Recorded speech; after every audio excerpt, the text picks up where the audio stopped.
van a pedir el amparo provisional.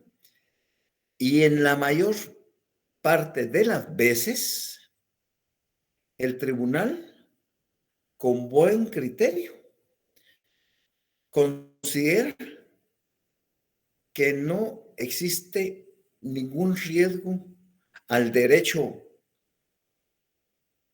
conculcado y en consecuencia no otorga el amparo provisional.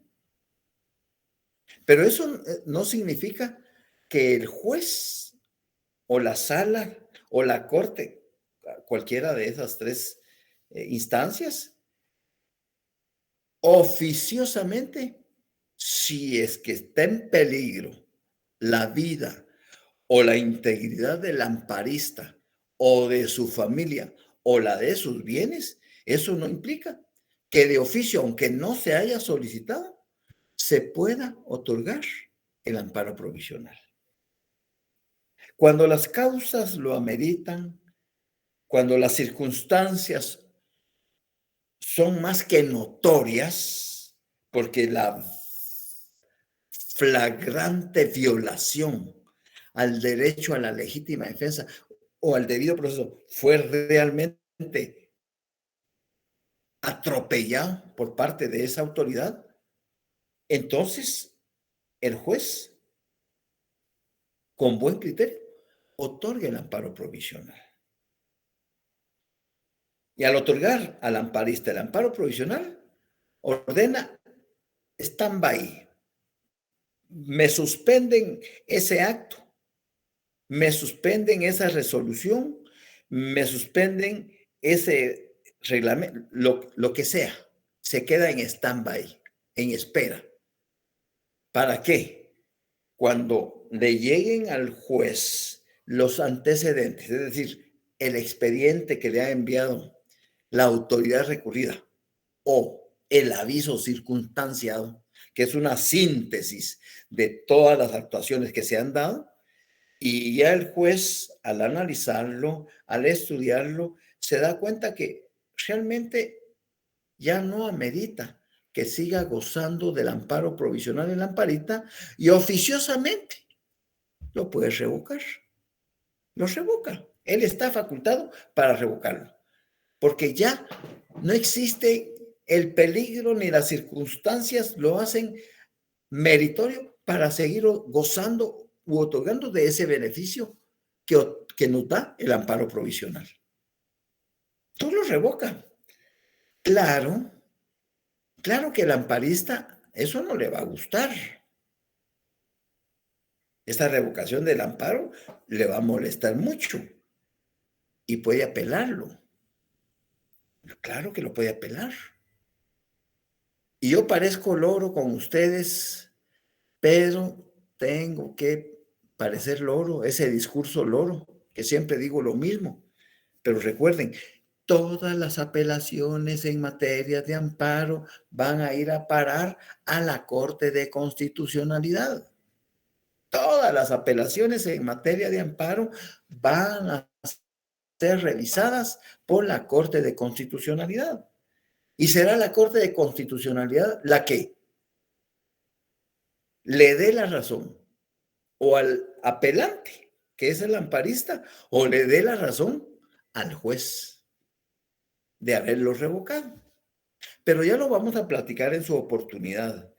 Pero vean pues qué figura muy especial del amparo provisional. El miércoles, si Dios no lo permite, le subo la hoja de trabajo 6. Y el viernes, ahorita te doy la palabra a Ian Alejandro. Y el viernes espero subirles ya la segunda comprobación de lectura, que son las incidencias procesales del amparo, con sus respectivas preguntas. Me parece, no tengo claro si son 70, 72 o 75 preguntas las que saqué de ahí. Pero cuando ustedes impriman esa segunda comprobación, le va a dar mucha risa. ¿Y por qué digo esto? porque sin que yo les haya platicado del amparo todavía, ustedes ya van a saber más amparo que mi persona. Entonces, las incidencias del amparo, ¿qué van a venir a hacer? A retroalimentarles, a repetirles lo que ustedes han ido aprendiendo con su puño y letra y con el sudor de su frente. Sí, Ian, dime. Licenciado, buenas Buenas noches. noches. Como el día de hoy, por motivos de que usted va a salir antes, por lo de la retrasada, ¿será que Pero le 10 podría hacer minutos, una... 10 minutos, 10 minutos. O sea, salgo a las 8 menos 10. ¿Ya? Le Suficiente, podría... solo para descansar un poquito la mente, ¿verdad? Sí. ¿Será que le podría hacer una pregunta respectiva a ese laboratorio 5? Es que sí, hubo una pregunta que me causó intriga porque no supe contestarla. No hay problema, no hay prisa, no te preocupes, dímelo. La pregunta 5 del laboratorio 5. ¿Se la leo? La suspensión provisional, yo la tengo acá, si yo Va. igual que ustedes trabajo. Va. La suspensión provisional del acto reclamado procede tanto de oficio como instancia de parte. ¿Qué entiende cuando la resolución es a instancia de parte? Bueno, sin querer queriendo, ya les había explicado, cuando oficiosamente, el juez puede otorgar o puede revocar el amparo provisional. En eso estamos claros. ¿Estamos claros ahí? Sí. Va. ¿Qué entiende a instancia de parte? Es cuando el amparista lo solicita. A instancia de parte. Es cuando el amparista solicita al juzgador que, por favor, le otorgue el amparo provisional. Es de la instancia de parte. Ya le entendí. Es que yo sabía que lo único que se hacía por instancia aparte era la solicitud, ¿verdad? En el caso, porque Correcto, es la única. lo Es lo demás ya era de único. oficio. Entonces, por eso, Correcto, eso correcto. fue lo que me Muy causó como bien. que duda. Eso. Por eso el artículo 6 habla del impulso de oficio. Ese artículo ustedes se lo tienen que aprender de memoria, porque mientras no cambie la Constitución, no cambie la ley de amparo, los primeros 6 artículos de la ley de amparo hay que tenerlos aquí a computadora. Y entonces, ¿qué dice el impulso de oficio? Que solo la presentación del memorial es rogada. Esa es la instancia de parte. Todo el desarrollo del amparo es, hasta la sentencia, es bajo la responsabilidad del tribunal. Así es sencillo. Entonces, en el memorial inicial, ahí solicito, y se lo dije desde el principio, todo abogado litigante siempre de cajón va a pedir que se le otorgue el amparo provisional. Es esa instancia de parte. ¿Te queda claro? Sí, perfecto, gracias. Muy bien. Sigamos pues.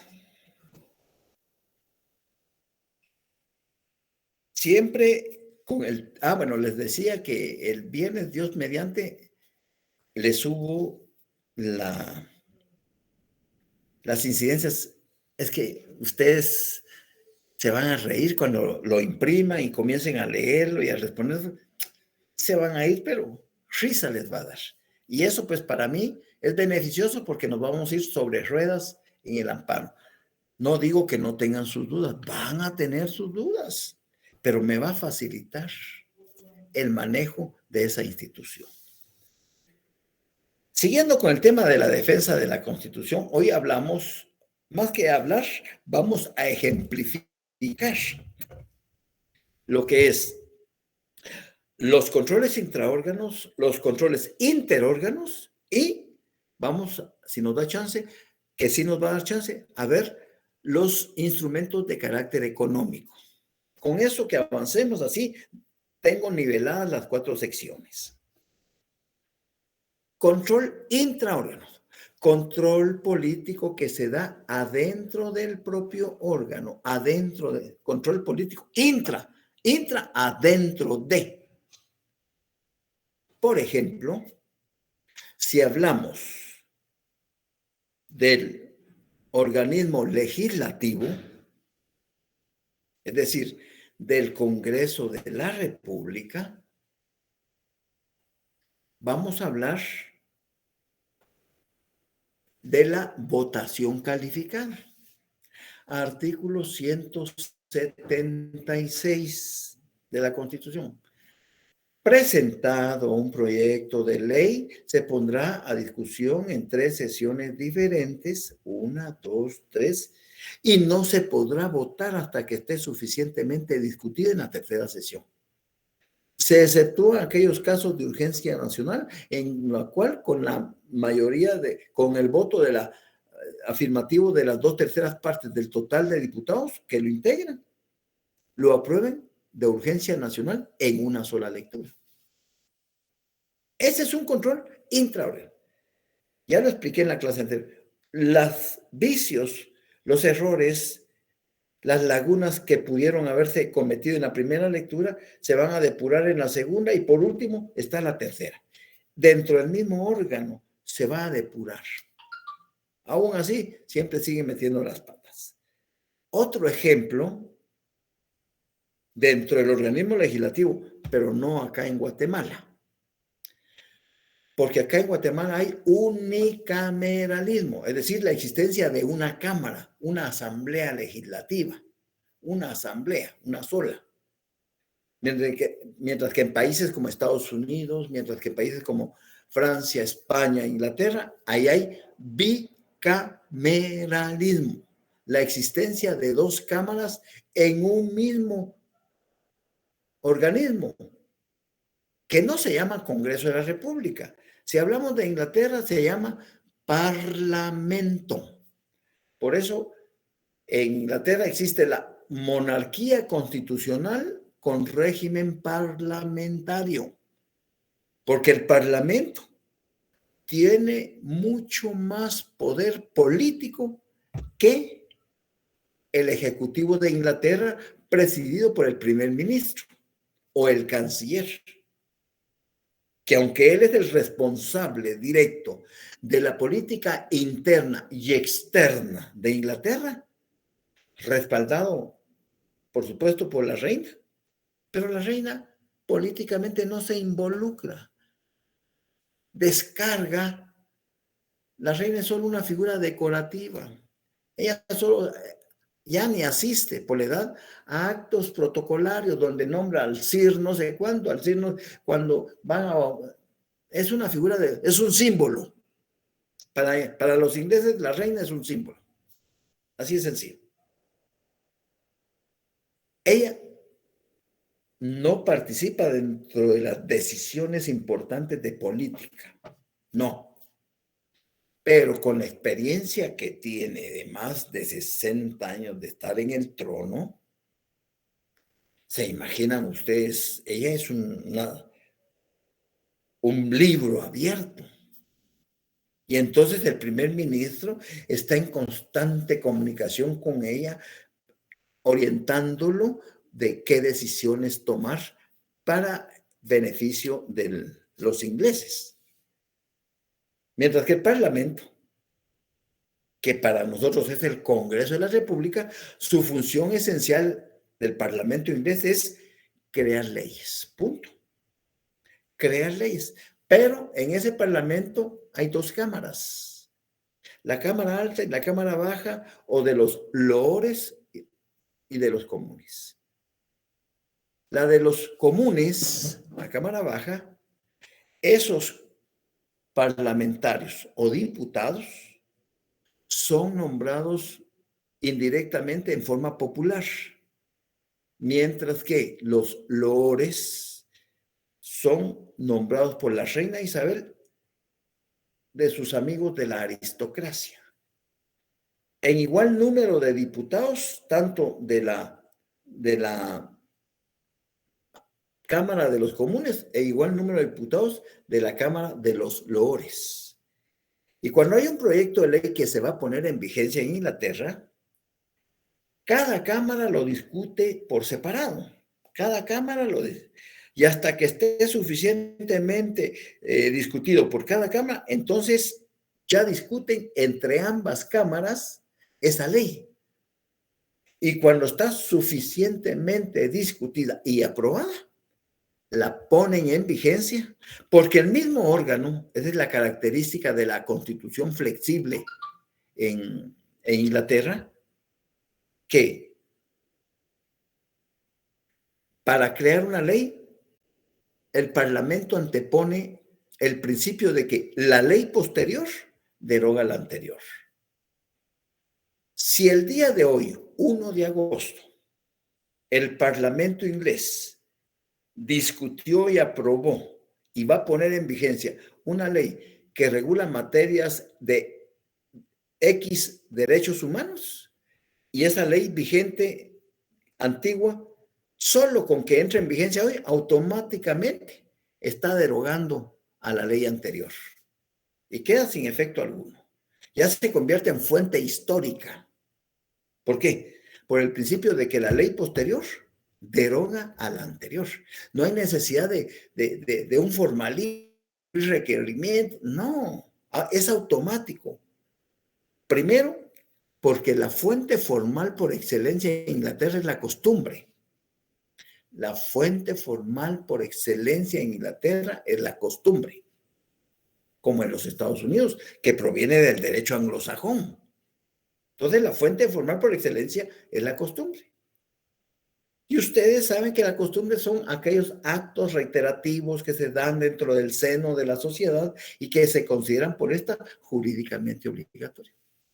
Acá, la costumbre, es cierto que la tenemos reconocida en la ley del organismo judicial, pero no es fuente principal de derecho. Si nos vamos a las fuentes del derecho en el artículo 2 de la ley del organismo judicial, dice, la ley es la fuente del ordenamiento jurídico. ¿Y qué es la ley? Lo que dice el artículo 176 de la Constitución, presentado un proyecto de ley, se pondrá a discusión en 3 sesiones distintas y no será aprobada hasta que esté suficientemente discutido.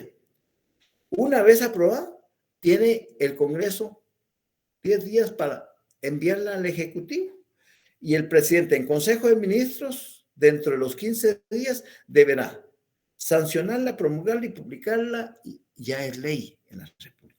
Ese es el procedimiento normal, proceso de creación de ley. ¿Ya? Entonces, por eso es que en Guatemala la ley es la fuente del ordenamiento jurídico. Porque nuestro derecho es eminentemente escrito. Nuestro derecho es eminentemente escrito. Por eso es que la ley es la fuente del ordenamiento jurídico. Y luego dice, la jurisprudencia la complementará. Es decir, ¿y qué es la jurisprudencia? Son todos aquellos fallos reiterativos que se dan, ya sea en la Corte Suprema de Justicia o en la Corte de Constitución, en un mismo sentido y que son contestes, es decir, que van en la misma línea. Consultemos el artículo 43 de la Ley de Amparo. Eso está en su página 23. Doctrina legal. La interpretación de las normas de la Constitución y de las otras leyes contenidas en las sentencias de la Corte de Constitucionalidad sienta doctrina legal que debe respetarse por los tribunales al haber 3 fallos contestes. ¿Qué quiere decir contestes? Ahí está la llamada 80.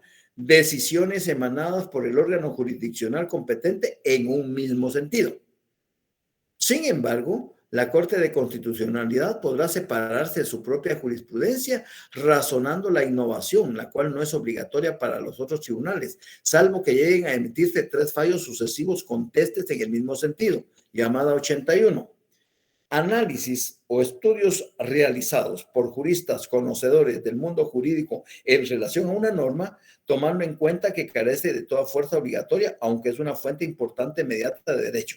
Ver artículo, y ahí nos manda al artículo 47 del Acuerdo 1-2013 de la Corte de Constitucionalidad, ¿Tratas? Y el artículo 621 del Código Procesal, o sea, nos manda la casación y nos manda el artículo 47 del Acuerdo 1-2013,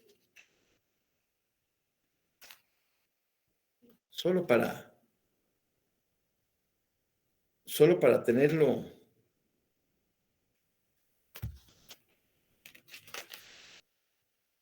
Doctrina legal, 47 del acuerdo, página 99. La Corte de Constitución podrá ordenar su doctrina legal mediante la emisión de autos acordados tanto. O sea, siguiendo con ese artículo, ahí entra la costumbre. En el artículo 2, párrafo segundo. La costumbre regirá solo en defecto de ley aplicable o por delegación de la ley, siempre que no sea contraria a la moral o al orden público y que resulte probada. O sea, nosotros pues la costumbre la tenemos, pero no es fuente formal primaria de derecho. Sigamos pues. Entonces, el bicameralismo es la existencia de dos cámaras. Acá tenemos unicameralismo. Disculpe. Estoy en clase, devuelvo la llamada. Gracias. Entonces, un ejemplo del organismo ejecutivo como control intraórganos. El refrendo ministerial. Artículo 194, literal C. Dentro de las funciones de los ministros está el de refrendar los decretos dictados por el presidente en el ejercicio de sus cargos. Es decir, cada firma, cada validez, cada fe pública que va a hacer el ministro en cualquier decreto, cualquier acuerdo, cualquier reglamento gubernativo, el ministro no solo es solidariamente responsable con su firma del contenido del mismo, sino está refrendando lo que el presidente está firmando. Eso es un control intraórgano. ¿Por qué? Cuando le llega al despacho del ministro un reglamento, un acuerdo, un decreto, y el ministro lo lee con sus asesores y encuentra algunos errores, el ministro le dice al presidente: señor presidente, dentro de ese reglamento, en el artículo tal, hay contradicción en relación al artículo tal, por lo cual es susceptible de inconstitución. Viene el presidente, se lo da a sus asesores, tiene razón el ministro, tiene razón el ministro. Y bueno, entonces arréglenlo, pues arréglenlo. Entonces, ese es un control intraórgano, porque esos errores que se habían consentido dentro del organismo ejecutivo fueron subsanados a través del refrendo ministerial porque un ministro de Estado se dio cuenta de eso. Un control intraórgano. Y el ejemplo clásico de un control intraórgano es el del Ejecutivo. Acaban de haber un incidente ahorita. Y hay varios heridos de un accidente de tránsito. Hay varios heridos de gravedad y todo. Llegan los bomberos, pero remiten a los que están lesionados, pero hay un fallecido, por decir algo. Llega la Policía Nacional, llama al Ministerio Público, el Ministerio Público inicia las averiguaciones correspondientes y traslada a los supuestos o a los presuntos indicados al tribunal de turno para su primera declaración. Pero si ese tribunal de turno, que es un juzgado menor, que es un juzgado de paz, comete algún error en la indagatoria o en el interrogatorio o violentó algunos derechos, cuando esas actuaciones suben al jerárquico superior, el juez de primera instancia competente sobre ese juzgado va a depurar y va a corregirle la plana al juzgado, al juez menor. Ese es un control intraórgano, que se da dentro del mismo órgano. Pero ¿y si después se va al juzgado de sentencia? Porque el juzgado de sentencia en el juicio oral puede corregir los errores que se consintieron en el juzgado de primera instancia y que se cometieron en el juez de paz.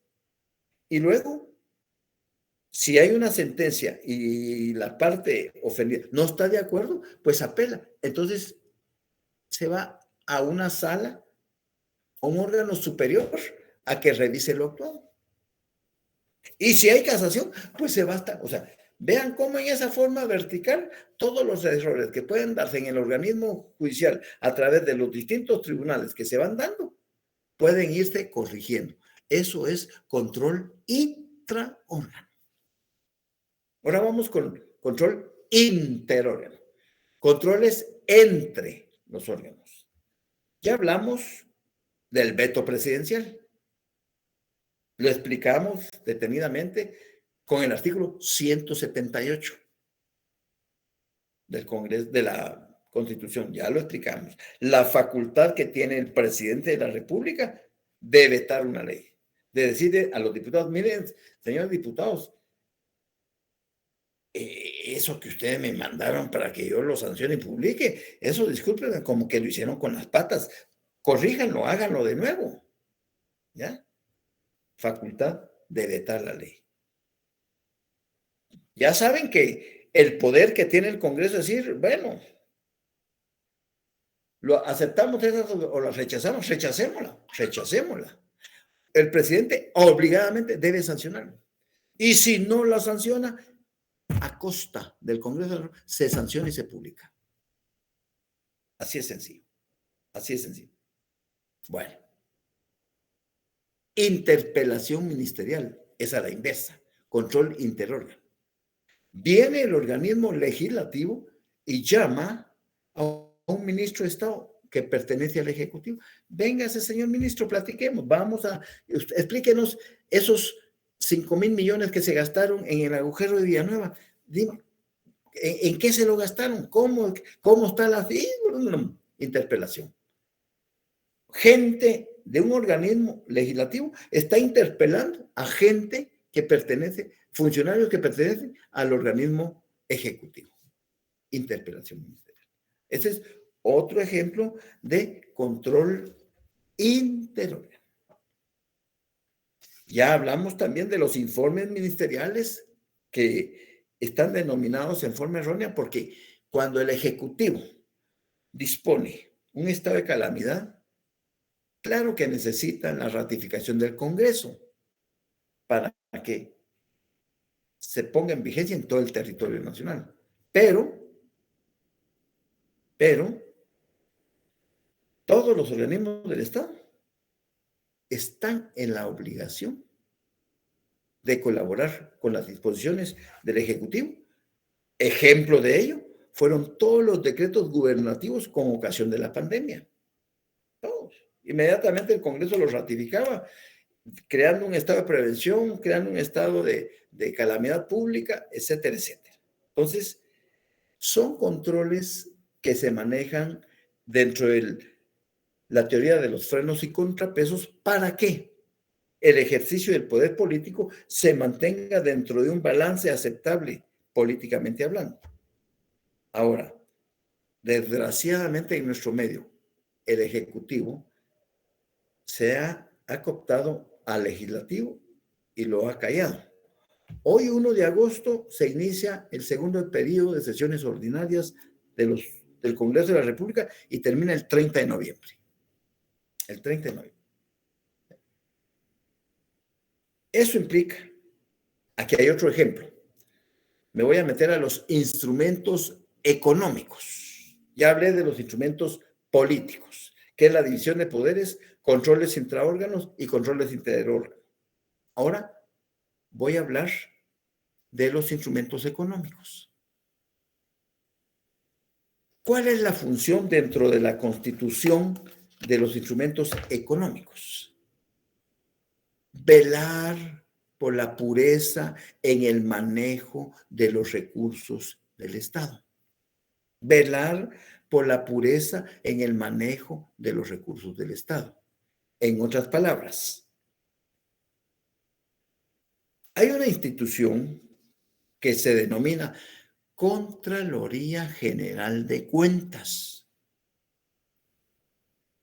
que es la encargada de fiscalizar el buen manejo de esos recursos del Estado. Toda institución en Guatemala que reciba fondos del presupuesto de ingresos y egresos del Estado está en la obligación de ser fiscalizada.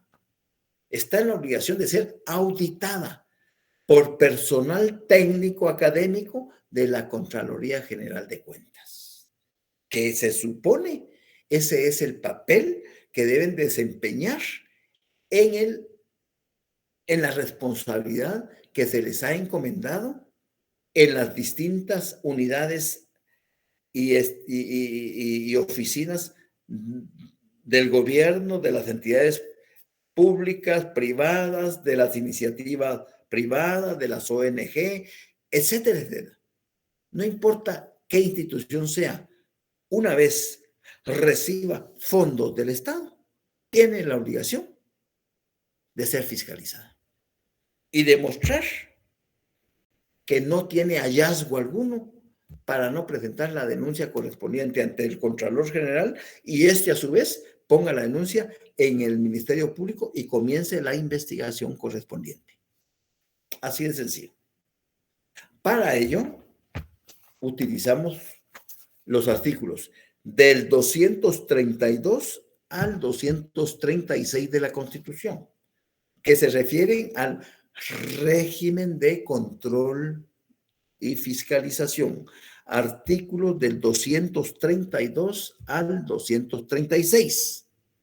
Y el régimen de control, que se refiere básicamente a la ley del presupuesto, se regula en el artículo 237 al 243.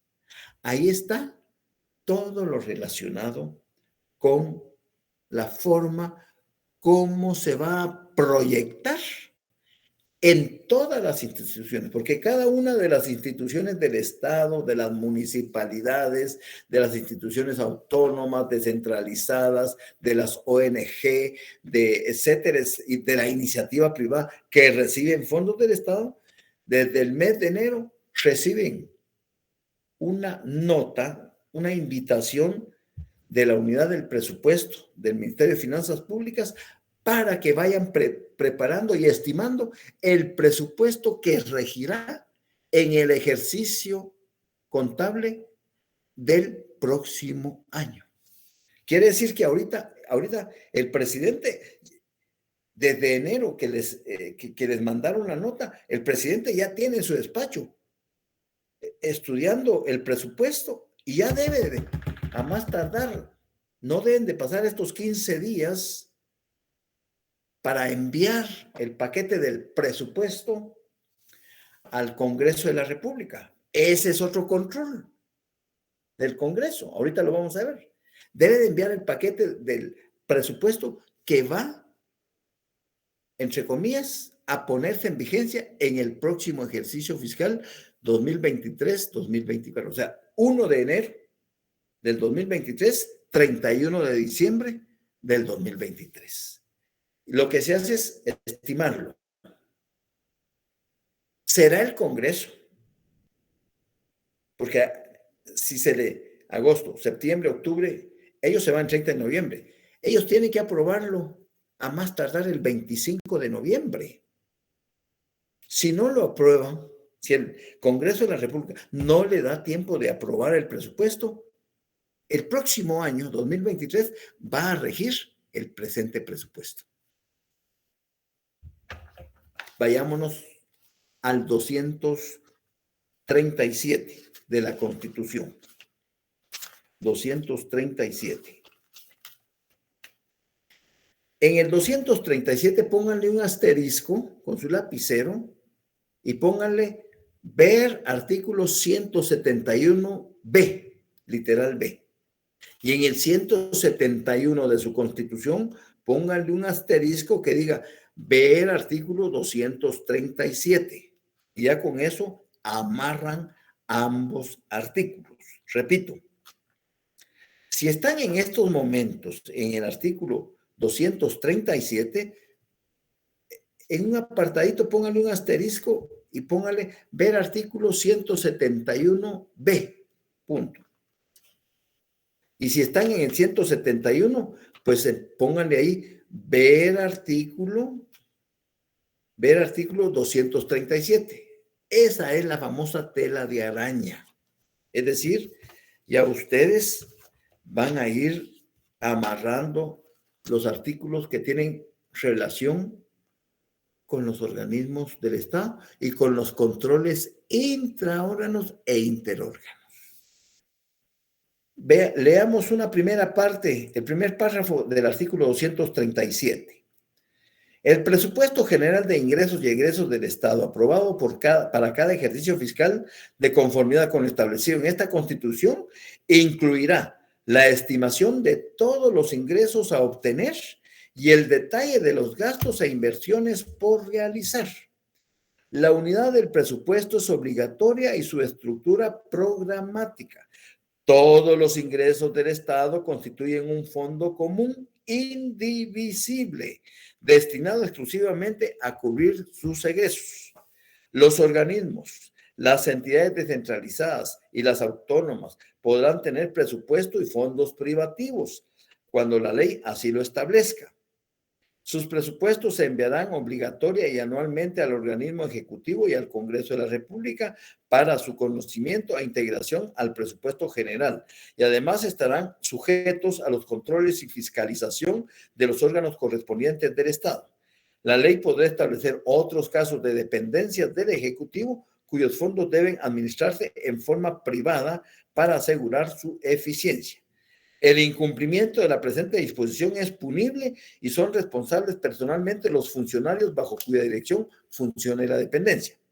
No podrán incluirse en el presupuesto general de ingresos y egresos del Estado gastos confidenciales o gasto alguno que no deba ser comprobado o que no esté sujeto a fiscalización. Esta disposición es aplicable a los presupuestos de cualquier organismo, institución, empresa o entidad descentralizada o autónoma. El presupuesto general de ingresos y egresos del Estado y su ejecución analítica son documentos públicos accesibles a cualquier ciudadano que quiera consultarlos, para cuyo efecto el Ministerio de Finanzas Públicas dispondrá que copias de los mismos obren en la Biblioteca Nacional, en el Archivo General de Centroamérica y en las bibliotecas de las universidades del país. En igual forma deberán proceder los otros organismos del Estado y las entidades descentralizadas y autónomas que manejen presupuesto propio. Incurrirá en responsabilidad penal el funcionario público que de cualquier manera impida o dificulte la consulta. Los organismos o entidades estatales que dispongan de fondos privativos están obligados a publicar anualmente con detalle el origen y aplicación de los mismos, debidamente auditado por la Contraloría General de Cuentas. Dicha publicación deberá hacerse en el diario oficial dentro de los 6 meses siguientes a la finalización de cada ejercicio fiscal. Ahora vayamos al 171, literal B. Otras atribuciones del Congreso. Control interórgano. Corresponde también al Congreso aprobar, literal B, aprobar, modificar.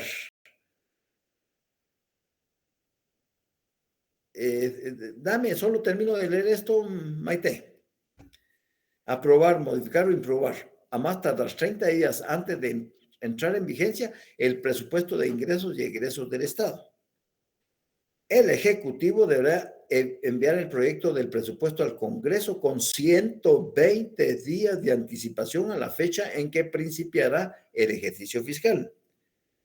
Si al momento de iniciarse el año fiscal el presupuesto no hubiere sido aprobado por el Congreso, regirá de nuevo el presupuesto en vigencia en el ejercicio anterior, el cual podrá ser modificado o ajustado por el Congreso de la República. Vuelvo a recalcarles, el poder soberano que tiene el Congreso sobre el Ejecutivo es inmenso, pero los diputados o son tontos o no quieren verlo así y no se dan cuenta de que realmente ellos son los que decidirían las políticas a aplicar en el estado de Guatemala. Pero bueno, me quedo acá. ¿Hay dudas? ¿Hay preguntas? Rubí, por favor. Buenas noches, licenciado. Dime. Fíjese que yo quería molestarlo con la hoja de trabajo número 4. ¿Cómo no? Perdón, con la número 3, perdón. En la pregunta número 28. ¿Cómo no? Dice, ¿cuántas salas de apelaciones funcionan en Guatemala? Me parece que son 45 salas. Sí, es que en algunos encontré 42 y en otros 45. Es que las 45 incluyen las de la Corte Marcial, por eso es que se ponen 45. Y esa es la otra pregunta, disculpe, licenciado, dice, ¿cuántos magistrados integran las Cortes Marciales? ¿Será lo mismo? Es lo mismo. Un presidente y 2 vocales. Lo único que son de Corte Marcial, o sea, militares. ¿Y eso no tiene, eso está en algún artículo, licenciado? En el Código Militar. En el Código Militar. Sí. Muchas gracias. Para servirte. ¿Alguna otra pregunta? Sí, buenas noches, licenciado. Ay, disculpe, sí, rapidito. Fíjese que tengo duda con la pregunta 9, también de la hoja de trabajo 4. Y dice, el amparo se pedirá por escrito llenando los requisitos siguientes, que es el artículo 21, el amparo requisitos de la petición. Por escrito llenando los requisitos. ¿Cuál es su fundamento legal para dar cumplimiento a esos requisitos? ¿Cuál es tu respuesta? Ajá, entonces, yo coloqué el artículo 21, pero relacionado con el autoacuerdo, artículo 10, ¿no? Artículo 10. Es que ya, ahorita ya eres abogada y tienes que pensar como abogada. ¿Ah? Ya tienes que pensar como abogada. ¿Por qué? Porque el acuerdo 1/2013 son las disposiciones complementarias y reglamentarias de la ley de amparo, etcétera, etcétera. Devuelvo la llamada, por favor, estoy en clase, gracias. ¿Ya? Entonces, tú ya eres abogada. Entonces te vas al artículo 10 y ahí te especifican así detenidamente cómo debes de elaborar tu memorial. Fue un chivo que la magistratura esa hizo para todos aquellos abogados litigantes que no sabían plantear un proceso de amparo. Entonces, tu respuesta es artículo 10 del acuerdo 1/2013. Súper. Sí, así lo tengo. Gracias, licenciado. Muy amable. Bien. Para servirte. ¿Una última pregunta? Sí, buenas noches. Hola, Miria Isabel. Con la pregunta 7 y 8 de la hoja número 5, licenciado. 7 y 8 de la hoja número 5. La 7 dice, es que cumple la función paralizante del acto reclamado impidiéndole la gestación de nuevas consecuencias. ¿Qué nombre recibe dicha institución procesal? Quiero respuestas. Es que cumple la función paralizante del acto reclamado, impidiéndole la gestación de nuevas consecuencias. ¿Qué nombre recibe dicha institución procesal? Amparo provisional. 8. Esta institución procesal tiene como función principal preservar la materia del proceso de amparo. ¿Qué nombre es? Amparo provisional. ¿Estamos? Sí, muy bien. Muy bien. Buenas noches, un abrazo. Nos vamos a realizar el examen de retrasadas a las 8. Nos vemos el miércoles. Gracias. Buenas noches.